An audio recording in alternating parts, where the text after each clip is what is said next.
جب سردیاں آتی ہیں تو بہت سارے لوگوں کو ہاتھوں اور پاؤں کی انگلیوں میں چل بلینز ہو جاتے ہیں، یعنی ان کے ہاتھ پاؤں خراب ہو جاتے ہیں۔ تو جب وہ شوز پہنتے ہیں صبح صبح درد ہوتا ہے، جب سردی بڑھتی جاتی ہے تو ٹھنڈ ہوتی ہے تو درد ہوتا ہے۔ تو جب وہ ہیٹر کے پاس جاتے ہیں تو وہاں جب ہیٹ ملتی ہے تو ایچنگ ہوتی ہے یا دھوپ میں ایچنگ شروع ہو جاتی ہے پاؤں کی انگلیوں میں، ہاتھوں کی انگلیوں میں۔ تو ہومیوپیتھک میں الحمدللہ اس کا بہت اچھا علاج ہے۔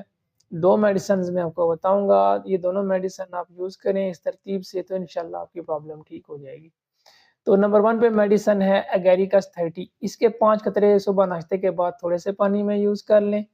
اور نمبر 2 پہ میڈیسن ہے پیٹرولیم 200، پیٹرولیم 200 کے 5 قطرے رات کو کھانے کے بعد یوز کر لیں۔ انشاءاللہ آپ کو چل بلینز کی پرابلم نہیں ہوگی، جو آپ کے سردیوں میں ہاتھ پاؤں خراب ہو جاتے ہیں انشاءاللہ بالکل ٹھیک ہو جائیں گے۔ اگر آپ کو ویڈیو اچھی لگی ہو تو ویڈیو کو لائک کر دیں۔ اللہ حافظ۔